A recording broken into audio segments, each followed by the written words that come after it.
In a busy ant colony, there was a tiny ant named Andy. Andy was small, even for an ant, and he always seemed to be a bit slower than the others. While his friends quickly scurried around carrying food and building tunnels, Andy often found himself struggling to keep up.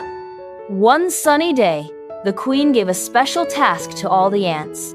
"We need to gather food from the far side of the forest," she announced.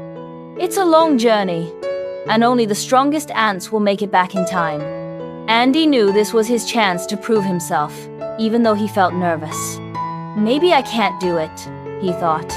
"I'm not as fast or strong as the others." But then he remembered the wise words his grandmother had told him. "It's not always about being the fastest. It's about never giving up, even when it's tough." Determined, Andy set off on the journey. The path was long, and the forest was full of obstacles. The other ants quickly zipped ahead, while Andy struggled to carry his small piece of food. He was tired, but he remembered his grandmother's words and kept going step by step. Along the way, Andy came across a huge log that blocked the path.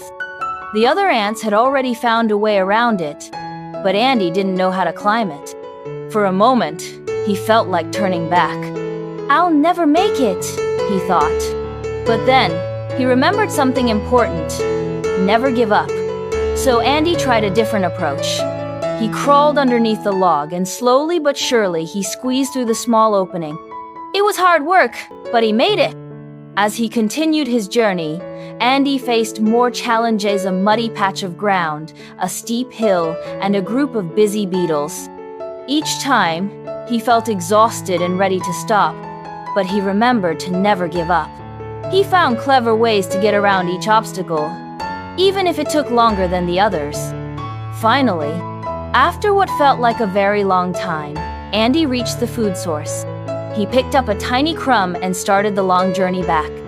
He was tired, hungry, and his legs were sore, but he knew he had come this far. He couldn't give up now. When Andy returned to the colony, everyone was amazed. The other ants had already finished their tasks, but Andy had completed the journey all on his own. The queen smiled and said, "Andy, you are truly remarkable. You may not be the fastest, but you never gave up, and that made all the difference." Andy beamed with pride. "I knew I could do it if I just kept trying," he said. From that day on, Andy became known as the ant who never gave up. His determination and hard work inspired all the ants in the colony. They learned that no matter how big or small the task seemed, the key to success was simple: never give up. And so, Andy continued to work hard, always remembering that with perseverance and a never-give-up attitude, anything was possible.